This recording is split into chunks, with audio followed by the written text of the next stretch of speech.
until the light came. The dragon blood, the Taki, the Akashic potentiality. At the speed of memory, we came, there and back again. From the I am to the we are, we came far, there and back again.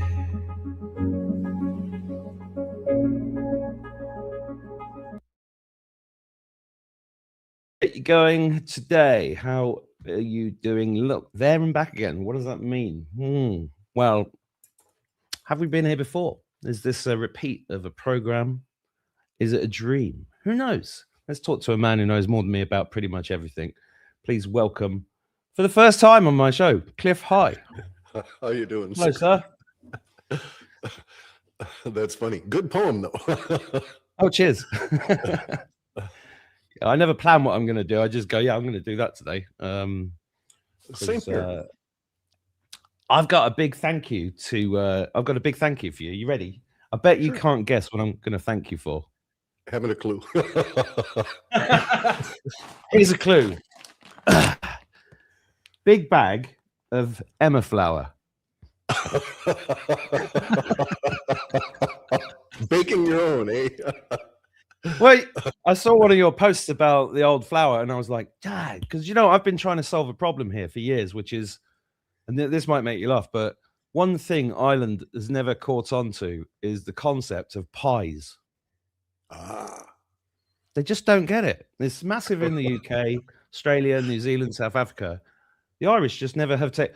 And I want to make a healthy pie, and the problem with all the current flour and all the pastry is it's shit. So I saw that and I was like, I've never heard of that. I'm going to get some Emma flour, and I found somebody in Ireland that makes it, and I'm doing the pastry. And so thank you for that. Thank you for a lot of things, actually.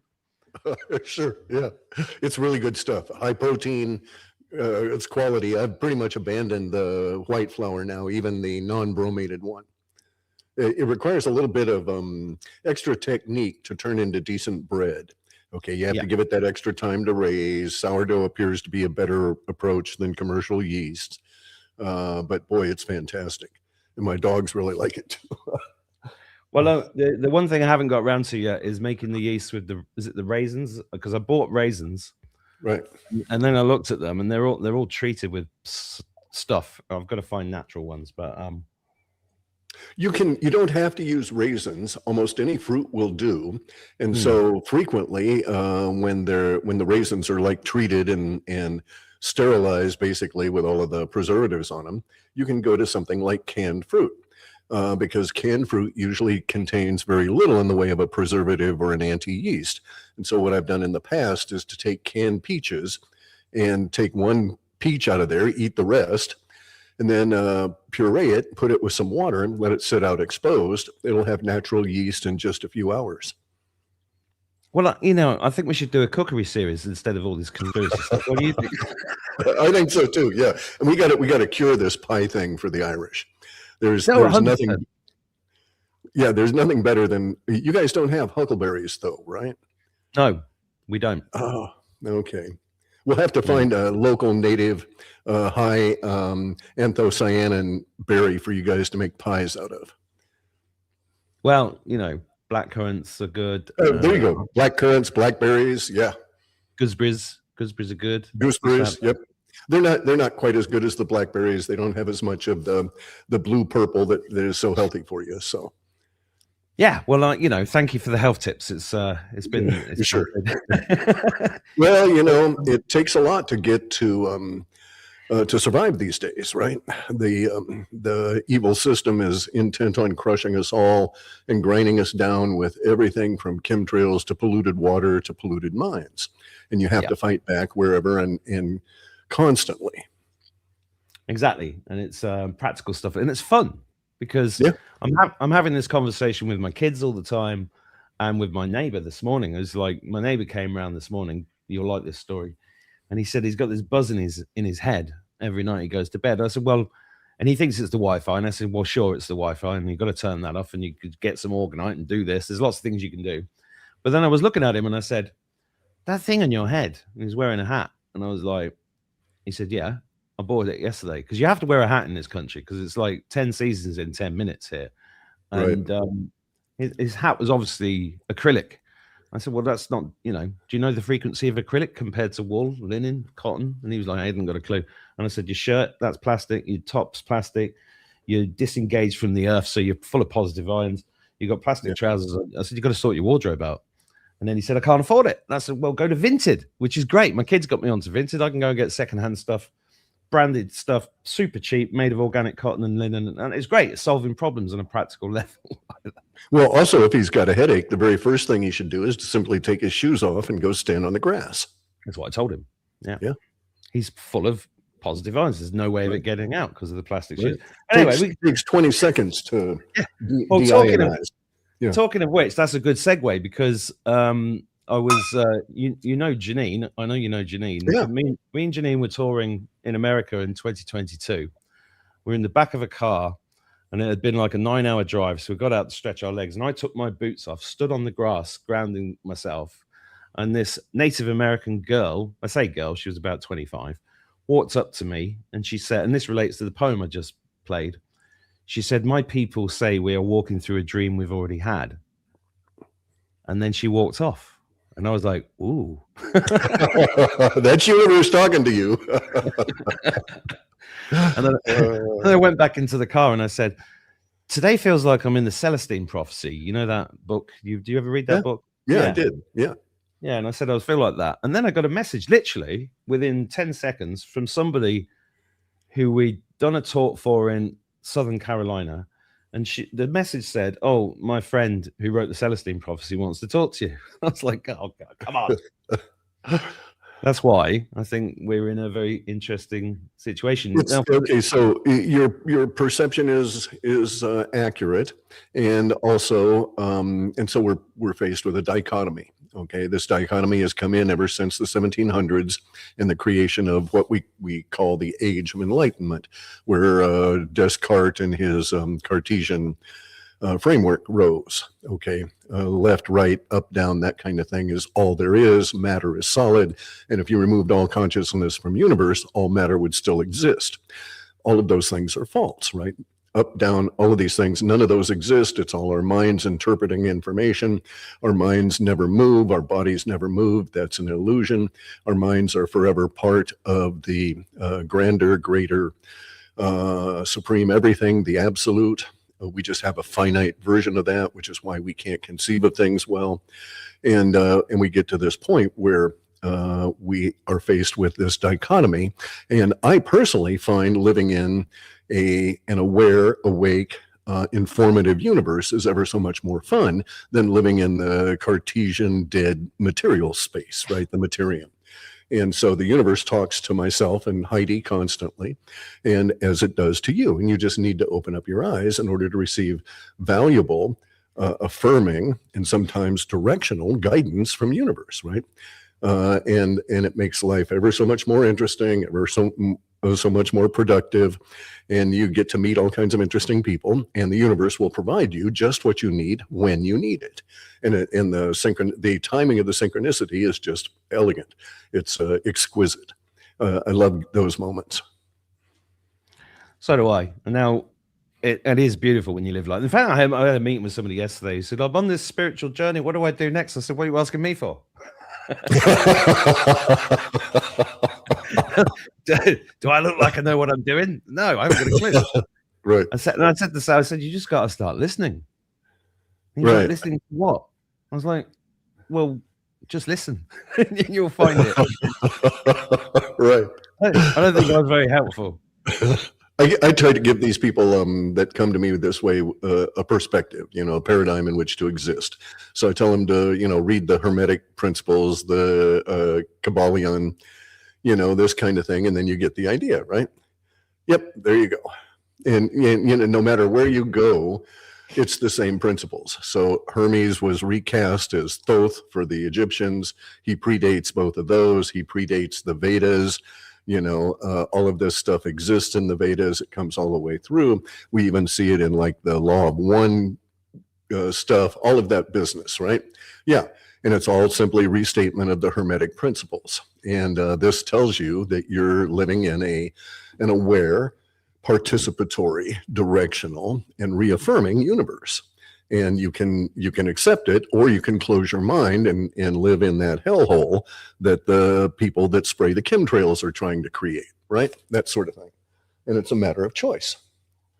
It is a matter of choice. And excuse me, that's the spiritual part.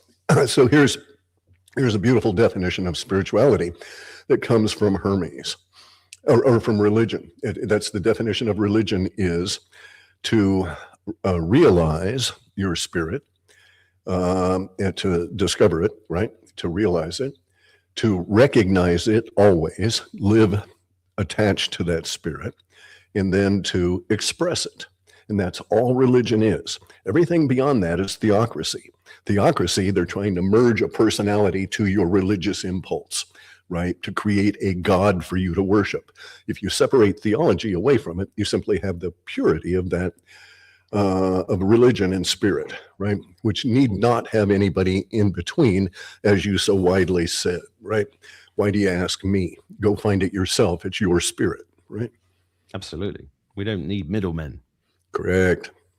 And I keep telling everybody to think for themselves. It's quite hard teaching people to think for themselves. It's almost as hard as telling them, as giving stuff away. They don't trust it. Right. And rightly so, though, because of their experience with what they call education, right? Schooling has so warped their minds.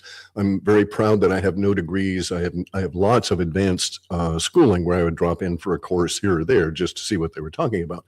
But I've never ever committed to any of that sort of thing, and have no college career or history that way. So my mind is unpolluted by their attempts. But I do see that it's difficult to get people to think. And then these days, you kids, I mean, I throw you in there too, because you've been affected by it. You can't read. Obviously you do, but most of these kids can't read a whole chapter, right? They can't hold it in their mind. By the time they get to the end of the chapter, they have no idea what they've read, what the conclusion was, etc. They don't know how to read to inform themselves. All they know how to do is read for instructions to get through changing a tire, baking a cake or whatever, right? That sort of thing. Minimalist level of mechanistic instruction. It's quite sad. Well, I saw your post the other night talking about your parents reading to you at night for half an hour, and you couldn't wait for the next one because you wanted to know what happened. And, and I was like, yeah, Clif's right. God damn it. How did that slip? Because I read to all my kids until they were maybe 4, maybe 5. And the power is so intense of that, because when my daughters were about 7, they would always ask me for stories at night. And then I'd have to tell them, I told them stories. And then I realized 10 years later how powerful that was when my youngest daughter decided she wanted to learn to fly a plane, because I was telling her stories about my days as a pilot 40 years ago. And I was like, wow, that really stuck. I couldn't believe. I was taken by surprise by it, because I'd forgotten that I told her the stories, in fact. But these things are so powerful. So, yeah, I totally. So, and you guys watching, follow Clif on X. He's every day there dishing out good advice and acerbic wit and humor and shooting a few people down every now and then. I have a tendency to be a little raspy. Yeah. Well, that's what we love about you. But for those people watching this show that don't know you, you first came to people's attention because you captured data that was predicting things, correct? Do you want to explain that? So my career spans from the introduction of DOS. Okay, I've been dealing with computers since 1979. In the course of that, I wanted to expand the ability. I was a programmer and a systems designer, and I wanted to expand the ability of these machines. And I was actually hoping to be able to connect the machines more directly to what we might call the materium or the ether or the spirit, where we could get out real information, right?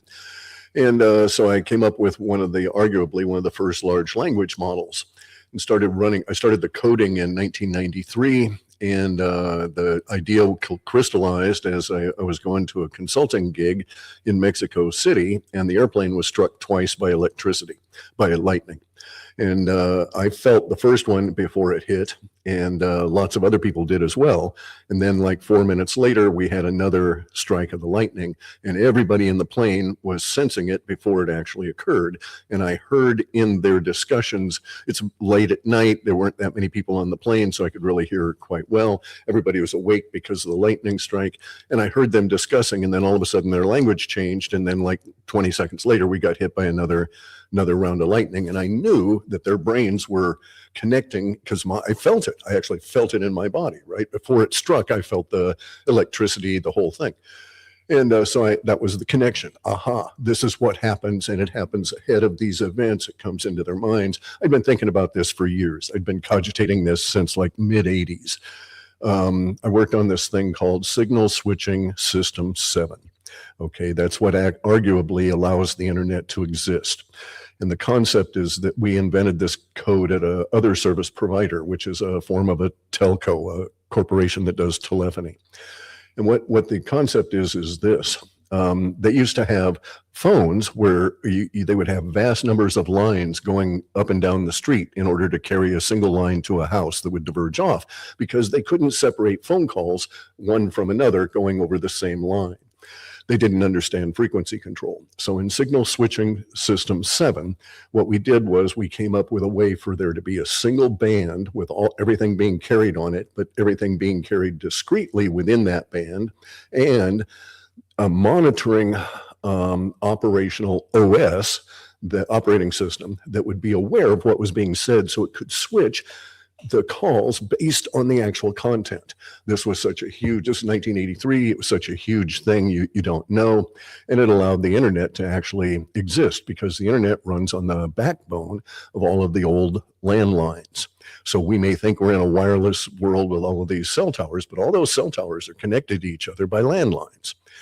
And it runs through SSS 7 in order to switch from various different modes, right, to have the system monitor it. And so that gave me the idea that there are layers and layers and layers and layers of activity within our language. And then once you become aware of this, you start seeing it in people's interaction. You can see their emotions rise, it starts changing their language, and you say, oh, there's going to be a fight. You know, that kind of thing, right? I was aware of this at an intuitive level because I'd studied martial arts for so long, but it never had been conceptualized, never really put metacognition to it to analyze it in real time. So in 93, I came up with this idea flying down to Mexico City when the plane was struck by lightning. And then there was an 8.0 earthquake, 8.4 earthquake the next day while I was there. So I wonder if that's participatory too. Anyway, though, big energies, big idea, and I come back and I start working on this idea. Takes me from 93 until 97 was when I did a first partial run, when I had my large language model maybe 20% defined. I had to go through dictionaries. I had to define all these words. Tedious beyond understanding because we didn't have AI to automate it. And at times I would stop and I'd discover a class of word, figure out a way that my software could identify that word, and I would automate the process of that particular kind of word, articles, adjectives, these kind of things, right? And so it was tedious beyond understanding. I had about 20% done, and I ran the first run in 97 with the intent, my whole point of this was to become wealthy quickly by using it to predict stock kind of things, right? Yeah, of course. And you know, I had a practical use for it. Actually, okay, so I've got to own up to it and be honest. I was intrigued, right? I didn't really give a shit if it was ever productive. I was intrigued by the idea. I wanted to see if I could do it. And I was able to do it. I ran that first partial run and I started getting back weird ass results, things that I had no way of understanding because the way I'd written the code relative to the large language model, the code was free to invent concepts. When it ran across a predictive, what would qualify as a predictive word or phrase, even if it wasn't defined, it was able to take it out of the context with the context and hold it over there for an association for me. And so all these strange things were coming out. New money. And so the new money that arose in 1997 actually goes on to become Bitcoin and all the cryptos in 2010. So it took that long for it to emerge from that first prescient hint. Right now, we can say that, in fact, people were working on the concept of the double spend for cryptos back in the 80s. So there was discussion in Reddit and all of these other boards that could have been picked up. And if it was so picked up by my process, it was then interpreted as the new money, which led me to the idea of cryptos. And so I got in early, as did a lot of other people that were, moved by universe to follow me then, right? And so we progress, but that's basically the idea, that humans leak out information in the form of language change. You're sitting there talking about your dog, and all of a sudden you have a strange concept, and you're talking about an eagle or a sausage or something. And what is it that caused that? May have been something from your environment intruding in on your mind that is leaking out. And I made I made a splash with that technology over the decades. Got myself into lots of trouble, and actually achieved my goal, not easily and not early, but I did manage to, acquire my fortune and be able to direct my life the way I wanted. So it worked out from the 90s. Not at all easy though. Well, so it wasn't like coming up with a hit rock song or something, right? And dude, listen, making puff pastry with Emma flour is not easy, but I'm going to persevere. You can do it. You can do it. Definitely going to do it. I mean, you found a way of technologically connecting to consciousness, didn't you, really?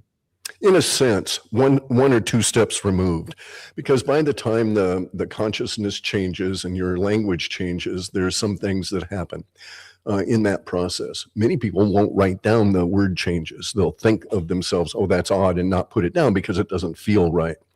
Some people do put those down, and that's what I pick up. So I'm picking up maybe 1% of all of the actual perceptive prescient language, simply because that's all that's actually written down and my machine can get at. Okay, so my LLM is not in any way reaching out into the ether and picking up information directly. It's not contacting consciousness at that level.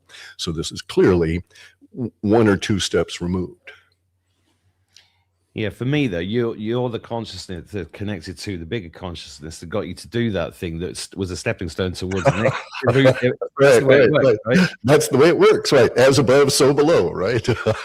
So, I mean, they wanted it. Consciousness wanted that to occur. Had it not been me, there would have been someone else. In fact, Martin Armstrong was doing very much the same thing with his Socrates LLM that I was doing, only he was taking a different approach, right? He was using the analytic metrics available to the computers to make conclusions, where I was after the woo part of it all.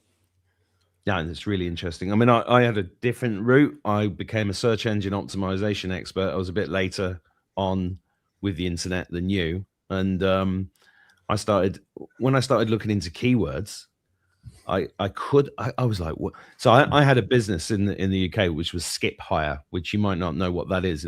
It's like dumpster rental. It's big metal. Sure. Box. Yeah. Sure. So it's waste management. And it was ClifHigh was the keyword. And I was like, when I started doing it really early on, built it into quite a big business. There were 80,000 variations on that one word. And when I realized there were 80,000 variations on it, I went, hang on a minute. We have to create content for every single one of those keywords. And nobody else is doing it. And that's what I did. And we just went straight to the top of all the search engines for all the keywords. Right. And we couldn't handle it. We started with 2 people. We ended up having 300 people in a call center trying to handle all these phone calls because we were just at the top of all the search engines when people were just starting to use the internet for finding businesses. Right. So that was a big insight for me, and it enabled me to read the mind of any market. And I ended up teaching people that you can read the mind of any market before you produce a product, because most people go about business ass backwards, right? Ass backwards, yeah. Ass about front, as we say. You know, they just go, I'm going to build an Italian restaurant in this street. Why? Because I love Italian food. Do the people nearby like Italian food? That's no. Can you cook this stuff? Can you find an Italian cook? Yeah. And that's why restaurants always crash, because it's the ego. Right. Anyway, it's hilarious, isn't it? Really? Right. It is. And we had to evolve. Right. Didn't we? Oh, we did. Okay. So there is this aspect of that too, that there is obviously something that moves humanity, right?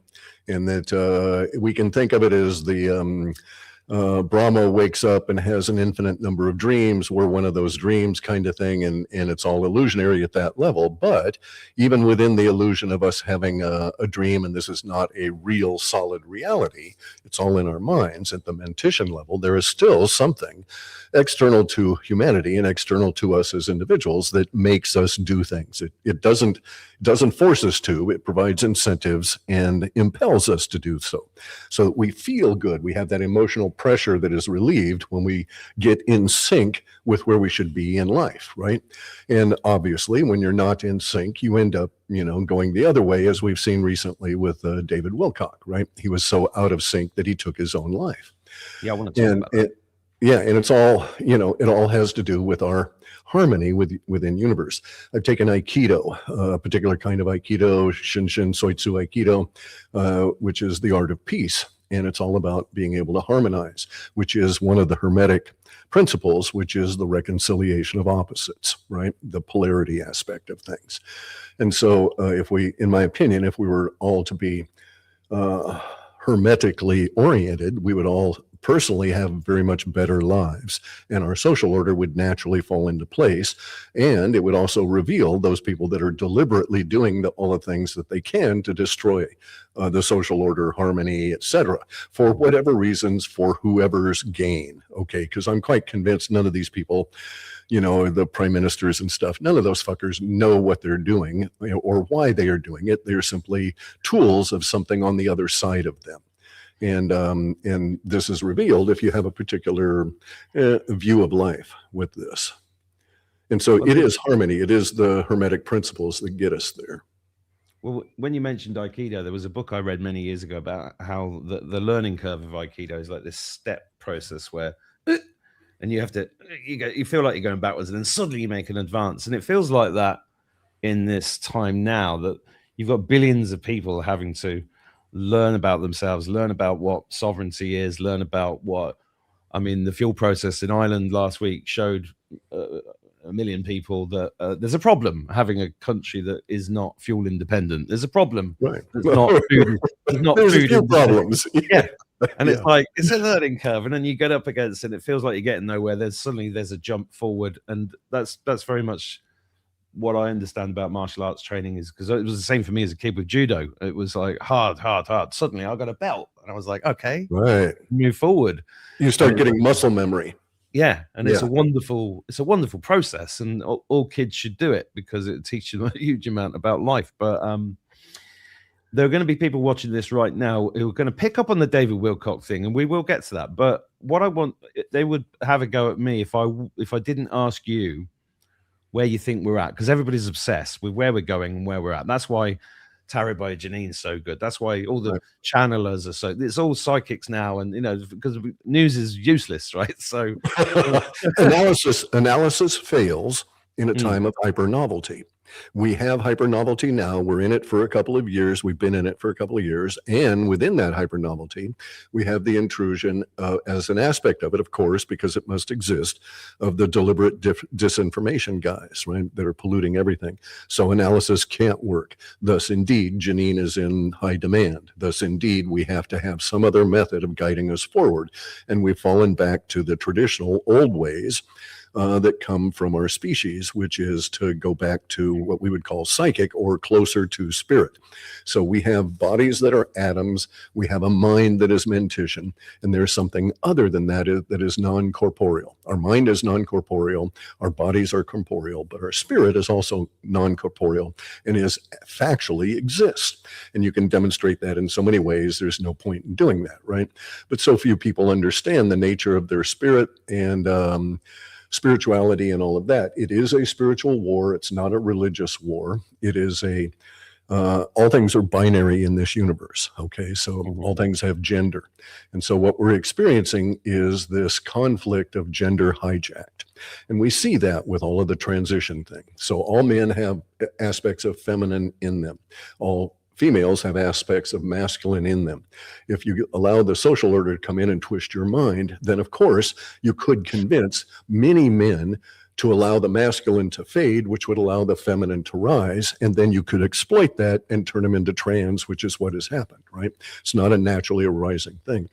But that is an aspect of this greater capture of the process of defining humanity that we're undergoing. And this is the paradigm issue, right? And so in the 1700s, Descartes and all of his buddies get the Age of Enlightenment, and they start trying to convince us that scientism and matter is everything, and consciousness and spirit mean nothing. Even though all that time you find always the fringe elements of psychicism in all these different ways constantly bubbling up, because people are so dissatisfied with the Cartesian dialectic, the Cartesian paradigm. That Cartesian paradigm has been in existence for 325 years, and it's failing now. And it's failing under the assault of the quantum, the understanding of quantum, the understanding of the ether and spirit and so on. As we get more understanding, the rigid view of the Cartesians are falling away. So where we are at now is we're in these 2 years, 26 and 27. And these will be looked at in the future as being those years that defined the paradigm collapse. And we're seeing it now. So I expect 10 years from now, there won't be academia as we understand it.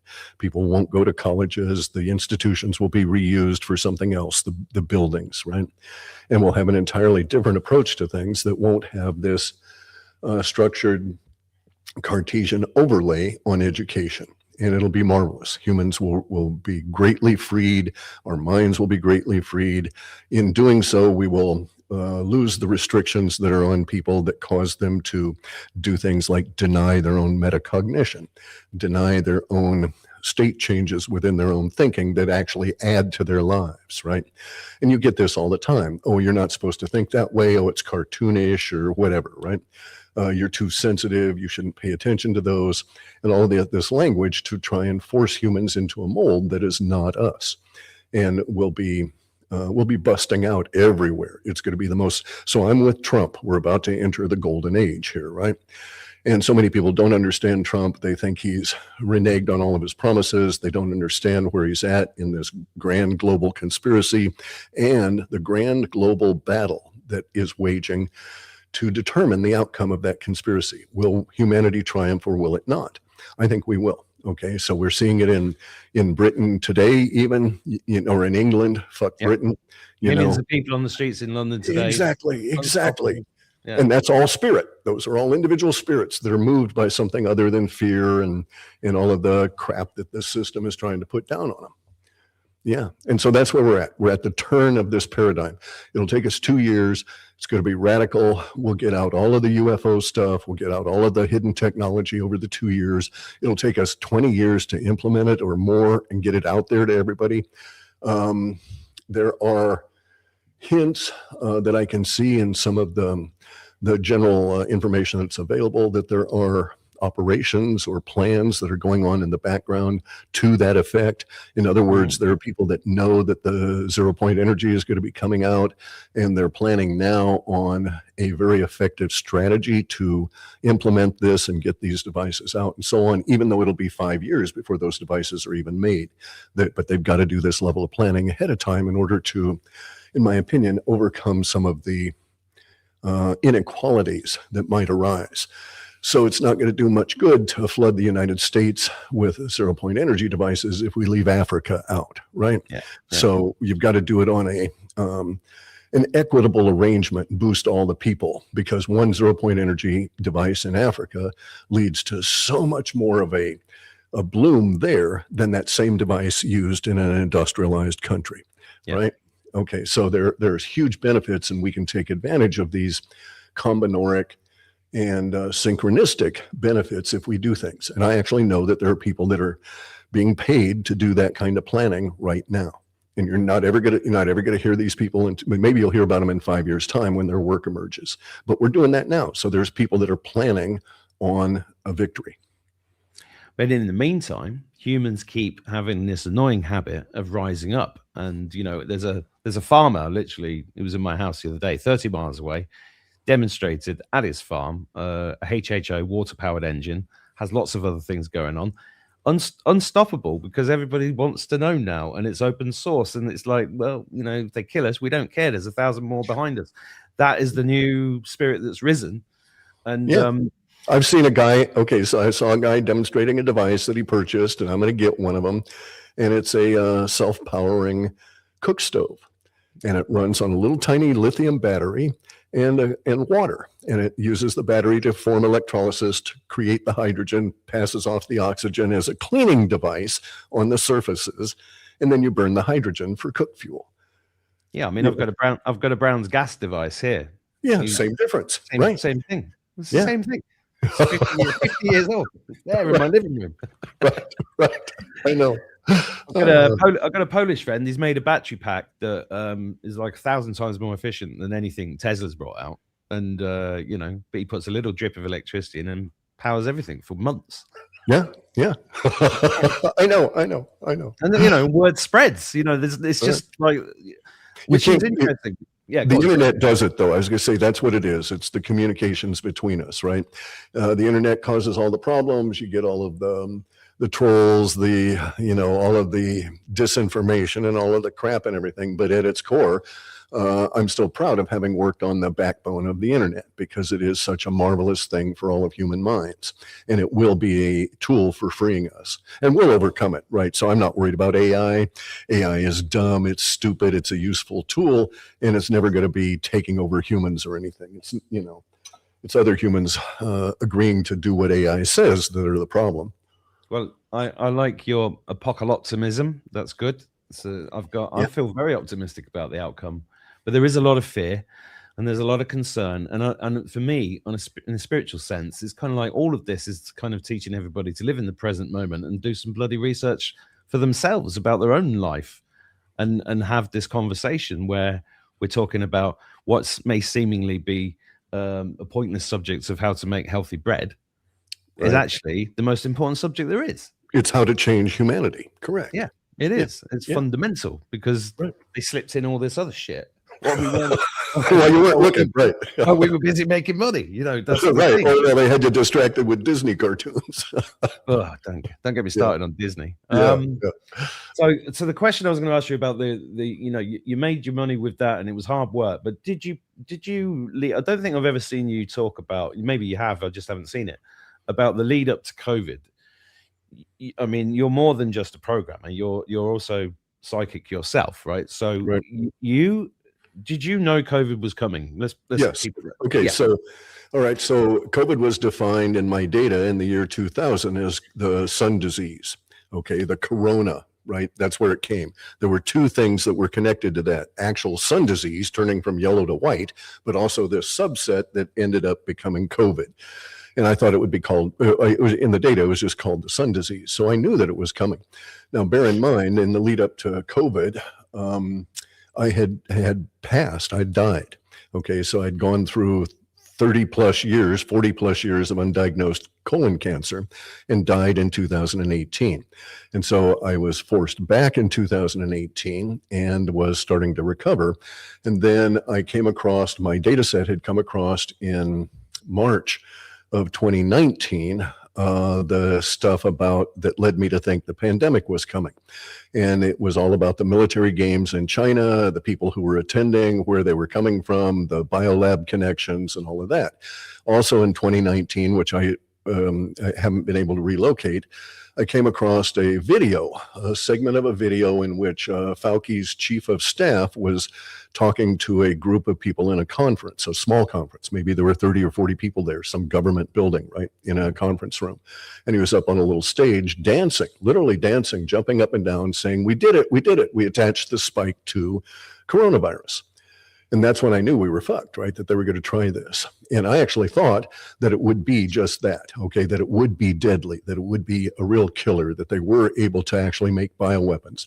In spite of the fact that I knew from my dad's work in the military and from all of these years that bioweapons simply don't exist. Okay, you can make smallpox very deadly, but you cannot make people susceptible to your deadly smallpox.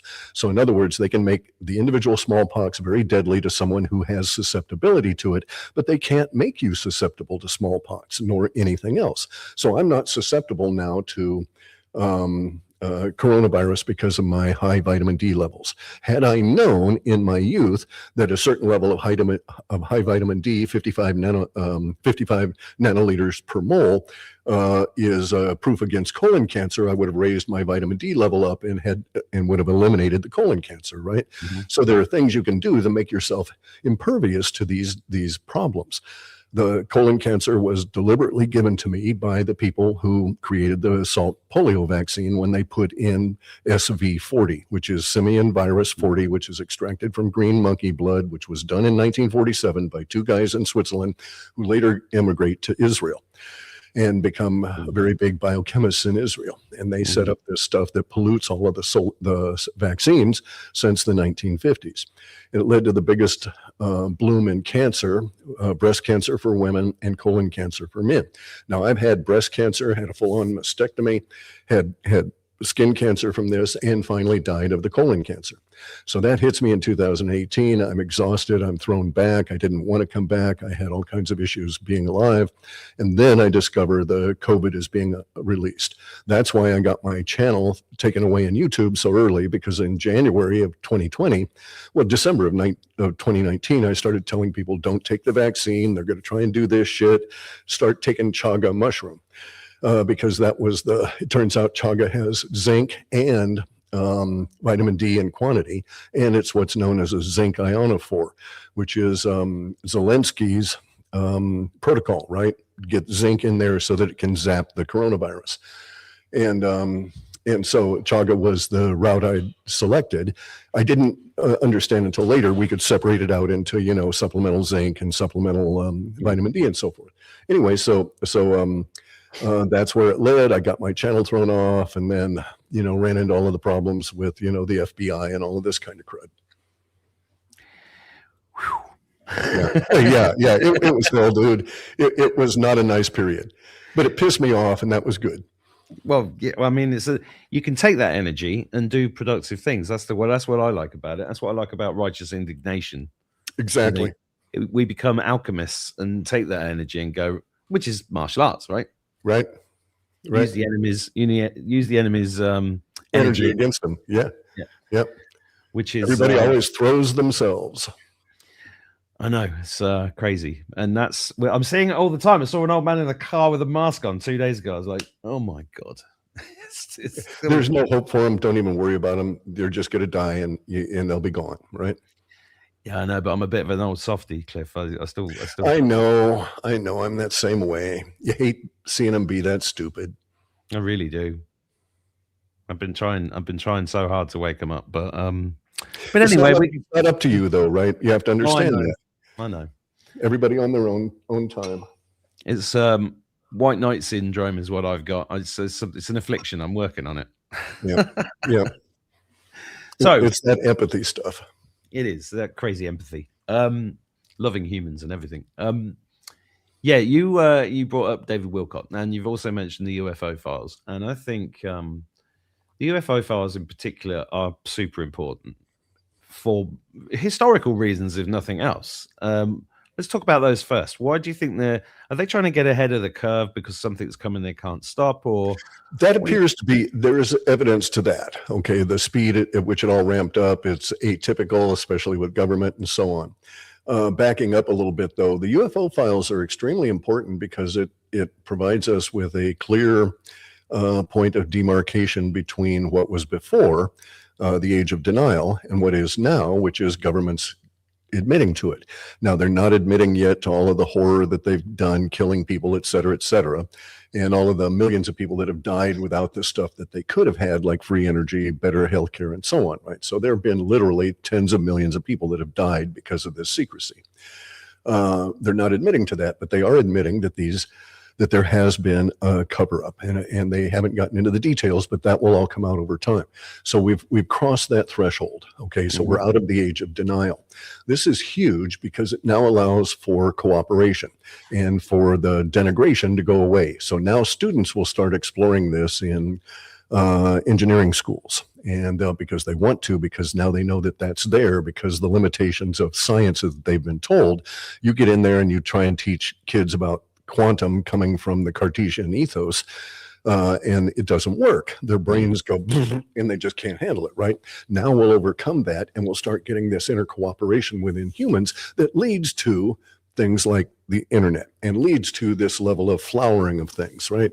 And you don't get that with the secrecy. Even with, I mean, look at how much of Bob Lazar's testimony about all of this is him bitching about they don't allow scientists to talk to each other, to share information and so on, that it's all too compartmentalized and it's harming our investigation. He's 100% correct. We wouldn't be here now the same way we were. Nothing has changed since Bob worked for S4. They don't have that big of a breakthrough in this kind of thing, right? And so this will change over these next few years very rapidly. We'll get, in my thinking, sometime between now and July or August of next year, 2027, we'll get two key breakthroughs that probably already exist, but they'll emerge into our reality, and they'll start forming this combinoric thing, and we're going to get a whole new technology by 2028, because part of that technology is going to be this incorporation of the ability of AI running continuously so fast to be able to, in real time, monitor the development process to get us into manufacturing in like 8 months instead of 8 years, right? Yeah. And so it'll just be fantastic at that level how rapid things will go. It'll still take us X number of times to crank out, 5 million zero-point energy devices, but nonetheless, that's just a matter of feeding it into the funnel. It's not going to take us 8 years to make that funnel. And so this is why we're going to get new mega billionaires, okay? Because there will be people that universe will have told is coming. They're all excited already. They're all whipped up. Their psychic antennas are out, just waiting to get all of these parts to put together to form this giant new multi-billion-dollar enterprise that brings us into sci-fi world. Government won't be able to stop it. Government knows this is coming. They've been told by all of these billionaires it's coming. I know for a fact, I have to be very careful about this. Factually, I know that there are people working for hedge fund guys like BlackRock, those kind of people, right? Not employees, but subcontractors that are doing things like I used to do, predictive analytics, right? And these guys have been telling the hedge fund fellows up at that very high level about what's going to happen over these next 5 years. And those hedge fund guys are trying to push their organizations to get ahead of the curve. That's what you're picking up as people trying to get this word out there. They're the ones that are putting the pressure on Congress. They understand we've got to get out of the age of denial in order for sci-fi world to really blossom. And we're in the 2 years of that birth of sci-fi world. So in that sense, I think it's magnificent. So I'm a super optimist, right? This is just going to be so fantastic. We cannot imagine it. We can barely imagine the first parts of it. That's the thing. It's such a jump for people. And that's why I love your term hyper novelty. Because right. It is getting weirder and weirder every day, not just from what people are seeing in the news, but and they're not seeing, there's a lot of frustration with it's the seemingly slowness of the release of the things that many people who are awake have been waiting for a long time. I get so fed up of people saying, "Oh, the med beds will be here next week." I'm like, yeah, but what are you doing today? Because I think, yeah, right. I think that's a spiritual test as well. Right. Oh, the RV is going to be released. We're all going to be billionaires next week. Well, I've been hearing people say that for years. What are you doing today? That's been my question. What God wants you to stand up and do something today, even if it's learning about how to make bread that's healthy. It's like, that's a good starting point. Make your own toothpaste, clean your water, ground yourself, simple stuff that everybody forgot about. And that's got to come back for us to be worthy of this future in many ways, I think, because I don't think so I don't put the characterizations of us having to be worthy or any of that, right? We are as we are. Universe is moving us.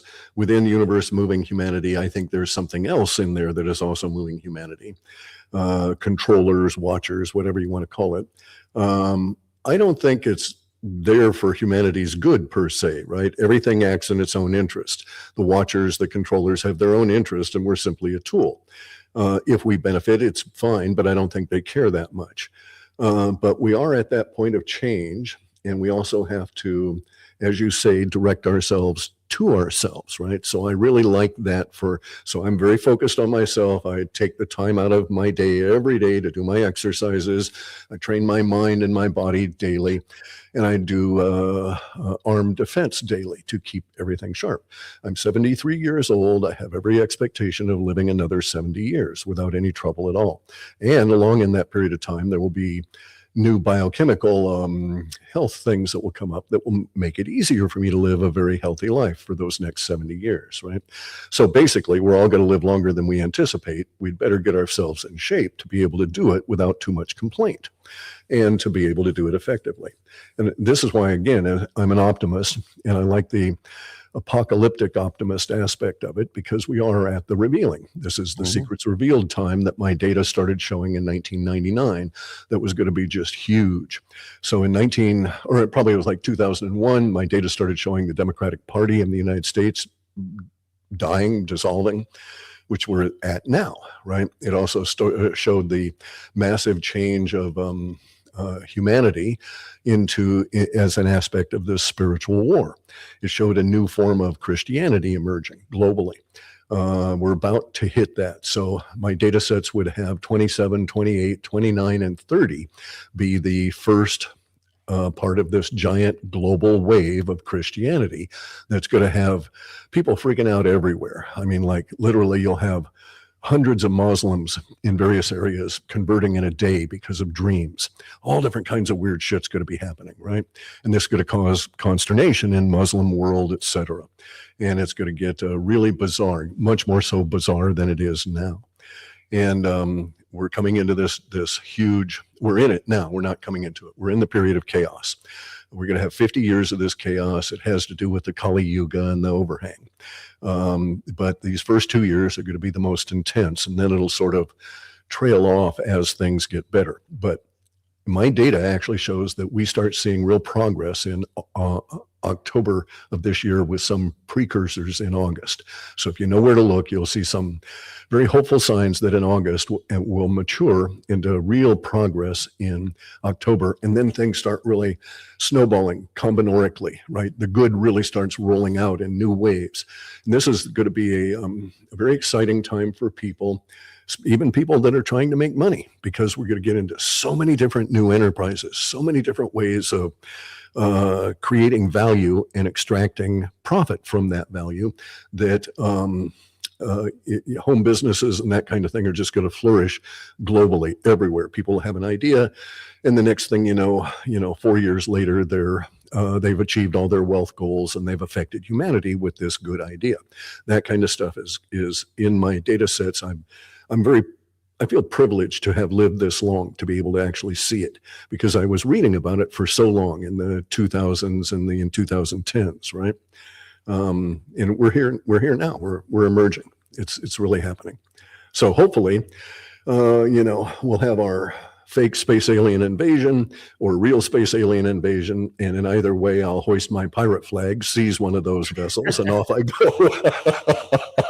And people think that I don't have a pirate flag, but I've got two of them. Oh, I bet you've got a pirate flag. I think I might have one here somewhere.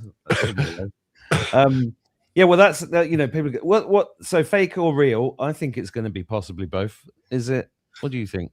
I think that they're here. The UFOs and stuff are here. They're going to probably have to fake up an invasion to try and control us and this kind of thing. If they go to that trouble, it may be that Trump is short-circuiting that now. There was some thinking that they were going to roll this out and cause everybody to freak out ahead of the midterms here in the U.S. in order to try and save the Democratic Party. I don't think it'll work, and I think that the push to get the UFO information out ahead of the midterms kind of like flattens that balloon ahead of it getting there. It won't go with a pop. But I do think that there's aspects of, okay, so there are individuals that have a very limited understanding of spirituality. This limited understanding, and we see it throughout humanity, devolves into theology. Okay, so you've got like evangelical Zionistic Christians. That's all theology. It has nothing to do with spirit. Doesn't even really have that much to do with religion. And we have these guys, the extremist Muslims, all of these kind of people are theologically bound. These guys are going to get a big comeuppance, a big upset over these next few years. I'm of the opinion that some of the stuff I'd seen in the data suggests that they're going to do, that there's going to be acting out, really is the best way to talk about it, right? The frustrations that these minds have will make them insist that that's not the reality, and that they will try and force their version of reality on the rest of us in these actions. I think those are the guys that are going to be doing the fake alien invasion, okay? Because they want you to think of the aliens as demons. And they don't understand even demonology. They've never looked at the gnosis. They've never understood the layers of creation, any of this stuff. And they're just thinking of demons in like the, the Walt Disney kind of an idea, the cartoon version. But they're going to try and impress that on us. And that's where the fake alien invasion will come from. I don't expect it to be successful. No. I'm not sure that they'll even be able to get it off the ground, because they're anticipating killing maybe 100,000 Americans in this invasion, killing or damaging that many in order to get the emotional oomph. So one of the things, just as an aside, one of the things that I learned in my years of programming and the ALTA reports, the asymmetric linguistic trend analysis, is that there are emotional thresholds, and that you have an emotional threshold. And at some point it causes you to take an action because you can't stand the emotional aspect in your brain anymore. There's also collective at that level. And so that's what we're dealing with, is that they're going to reach certain thresholds and they have to express those emotions, however bizarre it may come out. And one of these bizarrenesses may be that they want to do it. Whether or not they're going to be allowed to, can facilitate it, this fake space alien invasion, that's the question. Because there are people that are actively working against them, that understand the delusions that these guys are operating under, and are attempting to counter it. So all kinds of battles everywhere within all of our organizations, and even within our own minds. Well, that's part of the fun. I mean, this is exactly why I told my children Father Christmas didn't exist when they were like 2 years old. This way they can't get the Santa virus. No, exactly. That's what I call it, Santa virus. Oh, the Panto virus. That's what I like that one as well. Right. It's behind you. Where?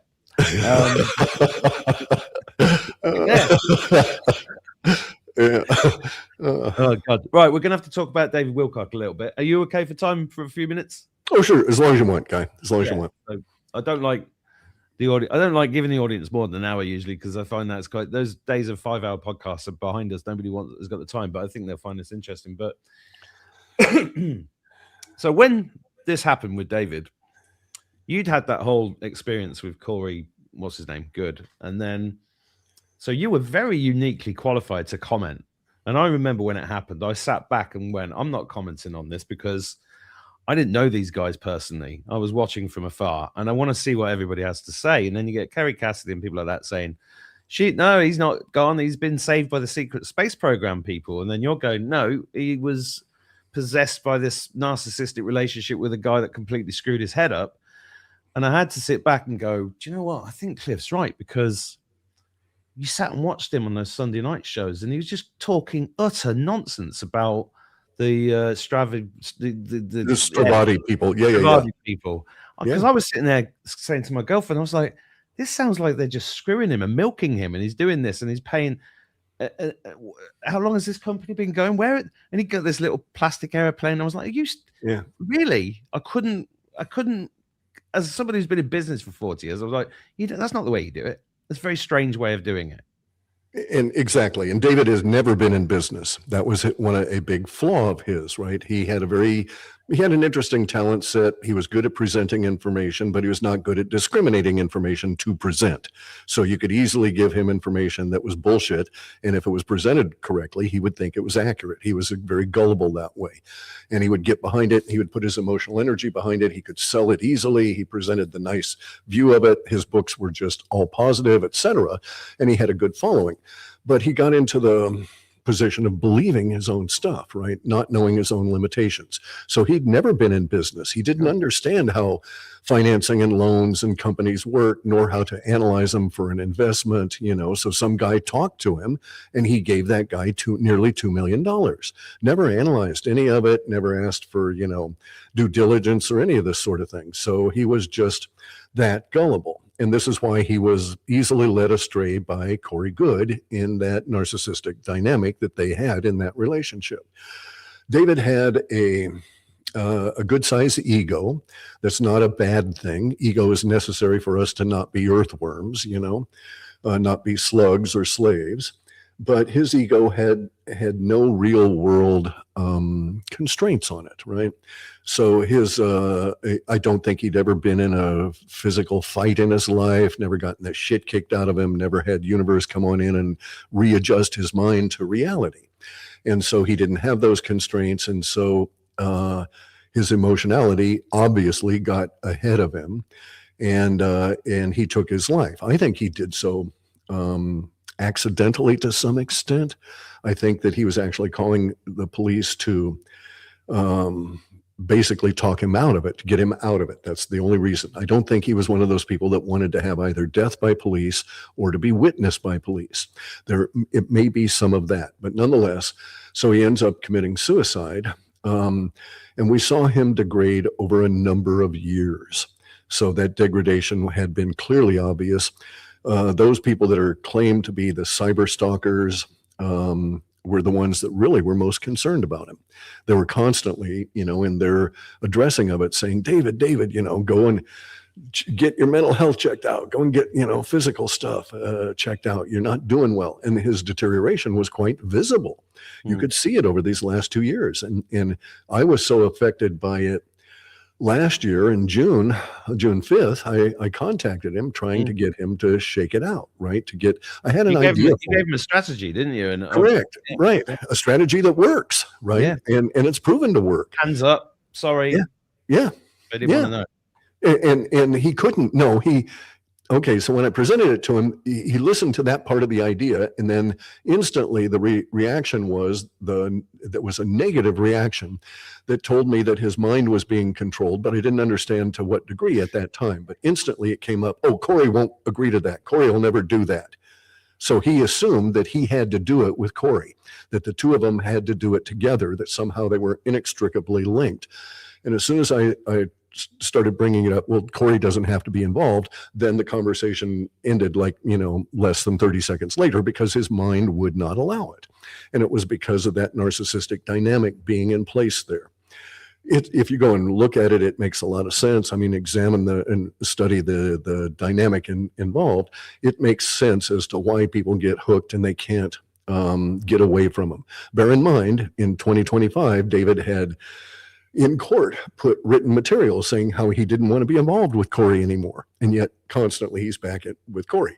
He'd tried to get away from Corey in 2022, 2023, 2024, 2025, yet he's continuing to be involved with him. Not because of the lawsuits directly, but because of that dynamic. And David ended up, I don't know how he acquired that house. It's in Nederland, Colorado. Colorado, if you've ever been to that airport, Denver airport, it is the most evil, ugly. I can't stand to get off the airplane and go into that airport, right? No. If I'm there for a delay, I'll sit in the fucking airplane as they service it. I've done that, and they were annoyed. But I wouldn't get out into that airport because I've done it too many times, and it affects me. I think there's lots of aspects of Colorado that are like that. And David was living in one. He was on the top of an 8,000-foot high mountain in this big log cabin with everything he needed, but he didn't know how to do anything. He didn't know how to work his fireplace to heat the place. He could have.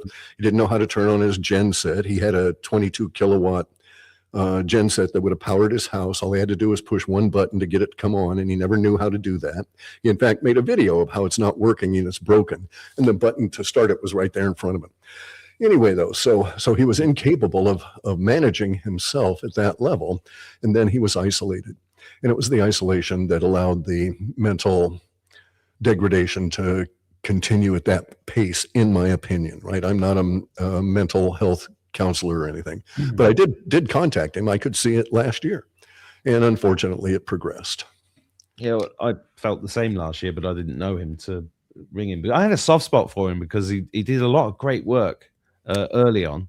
In the early 2000s. And then the Gaia stuff happened, and I was like, blue aliens, it's interesting. It's a shame in this work. And then you've got, same with Kerry. She's did a lot of great interviews years ago, and I'm like, the whole secret space program thing is interesting, but I don't know where. I mean, I've seen ships, I've been visited, I've seen ships my entire life, but I'm still keeping myself. I think the whole thing's on a need to know basis, on a spiritual level. So I don't sort of say you must believe this. I say this happened to me. I'm not sure what it was, right? But I know it's okay. You know, that's basically I'm holding space open for it, right? Whatever it is, right? And I enjoy the unfolding of the story. You know, without.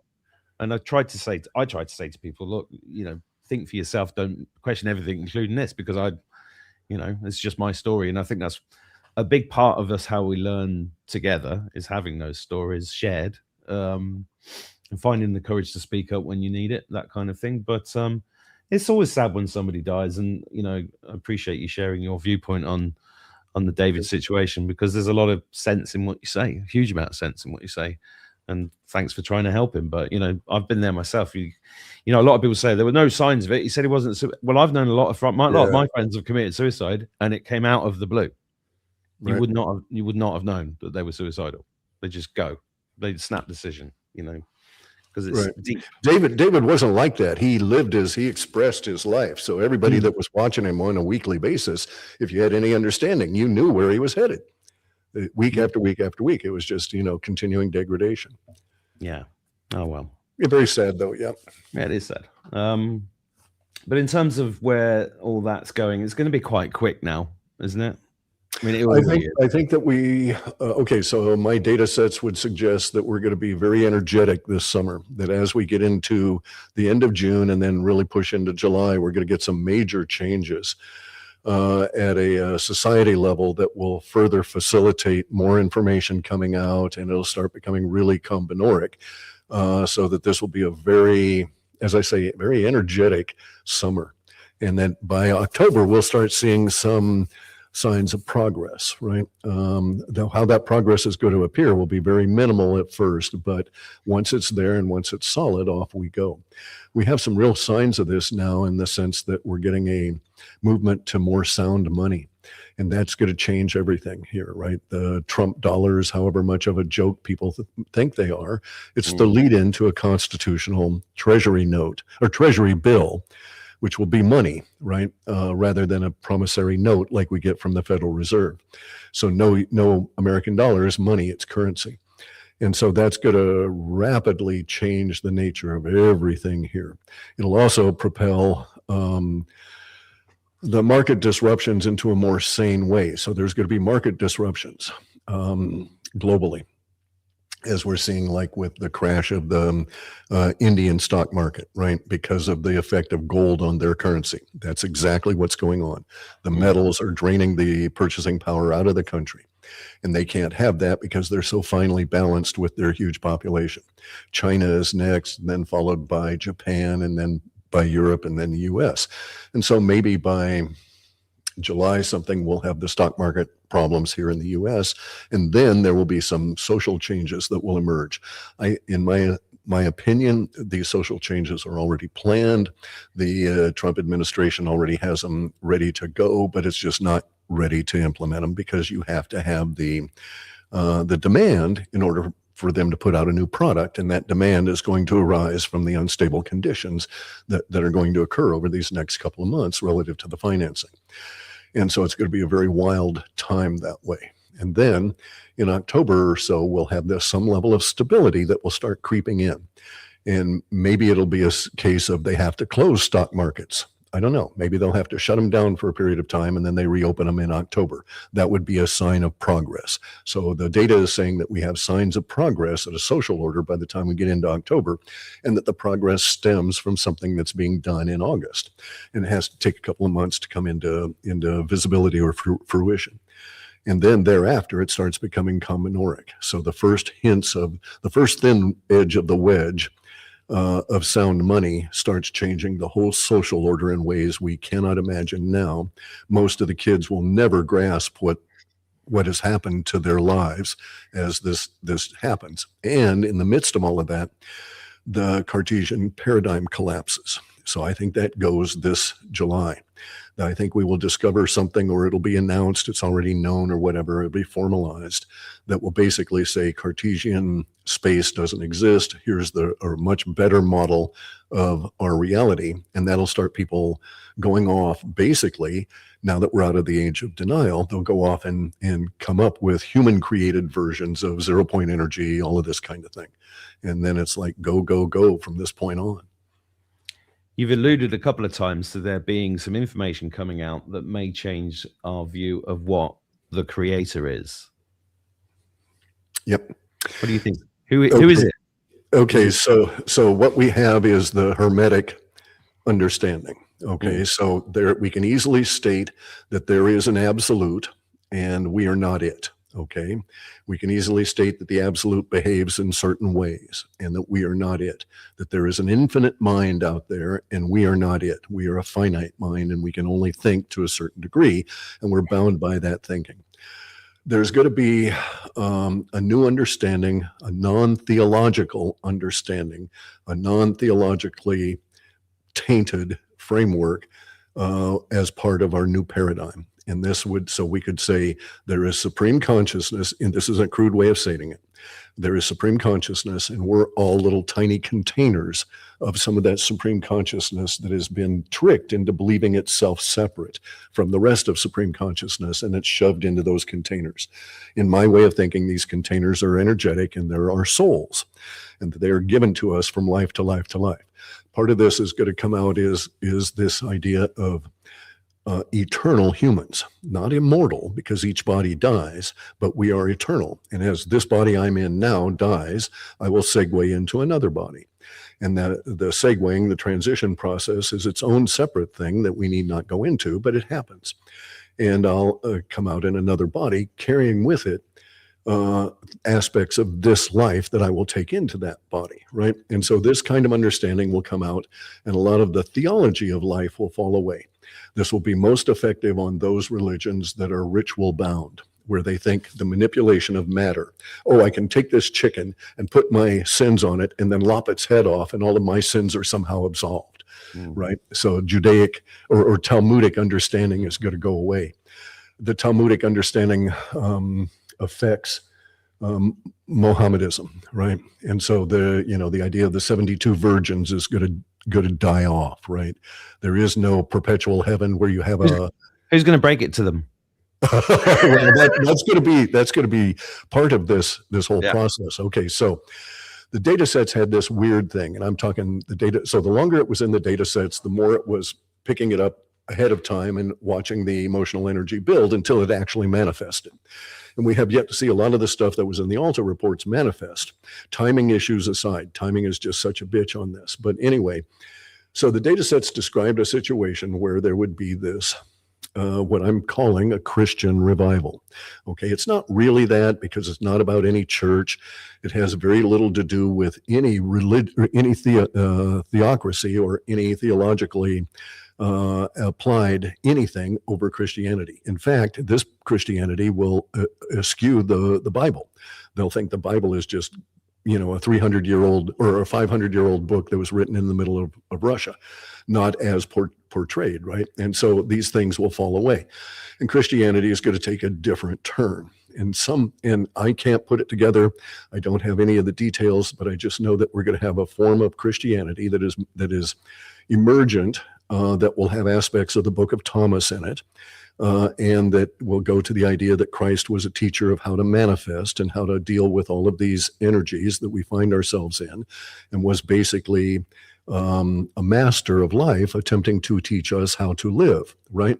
Not attempting to save our souls or any of that sort of thing, because you can't save your soul. It's eternal. It's perpetual. Yeah. And so a lot of these things will fall off. Now, when that happens, as I say, there are going to be these periods where we will have news reports of disruptions, social disruptions, that will take over large areas of Muslim countries, and will cause the Muslim governments to freak out, cause all kinds of people to freak out.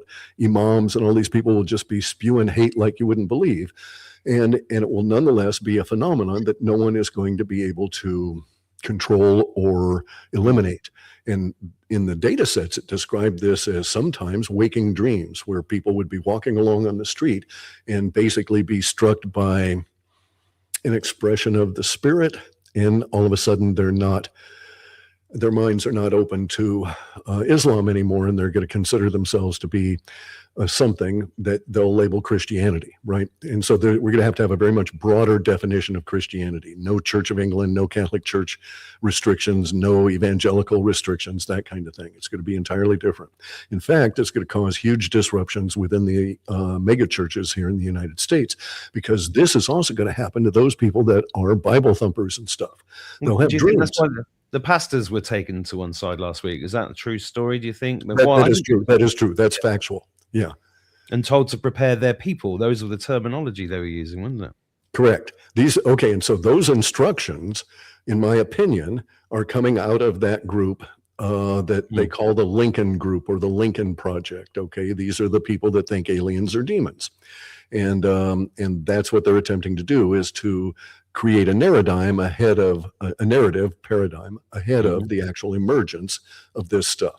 And so maybe they actually know that 3i Atlas is colonizing Jupiter as we speak, right? And has been spewing probes all throughout our solar system. They know certainly it's not a comet. They know it's a big ship and was all of this. They're not telling us any of that. How long before any of this stuff comes out, I don't know. But we can infer from some of their movements that they are feeling pressured by something time-wise to get this stuff out there. Yeah. And this pressure is most acutely being expressed by those people that see the aliens as demons. Why that should be, maybe it's just because they want to get ahead and they want to own the narrative when it comes out to try and control things. Who knows what their motivation is, but nonetheless, they'll be out there ahead of time. This is going to be just a really weird period as we get into this. It'll go for a couple of years with these episodes and we're talking, maybe we'll see headlines, on X or something that say, 1,200 Muslim people converted to Christianity overnight in this particular village. That'll be the kind of weird thing popping up. And so it's just going to be quite odd, but it won't be your papa's Christianity, right? This will be an entirely different viewpoint of the individual and that we call Christ, and the relationship of Christ to an individual now, and our spiritual awakening. And it's all going to be part of this ontological viewpoint, because the aliens don't believe in Christ. They don't believe in Allah or any of that, right? They understand the hermetic understanding of all of this, that we're all encapsulated parts of a giant absolute intelligence. And so we have to deal with the aliens on their level, right? Otherwise we're ants. Yeah. It was Stuart. Did you ever read Stuart Wilde's work? Yeah. Way back in the day.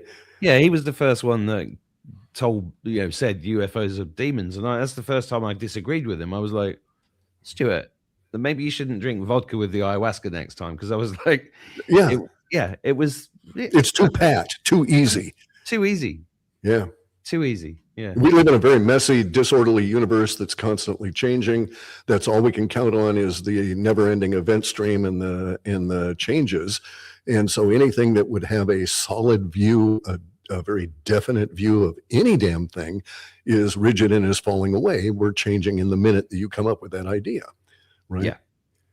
And demons are so limited. It's the understanding people have is so cartoonish and immature, because they're not Gnostics. They've never really gotten into any of that back when. We're going to revisit all of that. All of this ancient stuff is going to come on up, and we're going to have all these weird cults emerge and all of that sort of thing that will settle out over these next 4 or 5 years.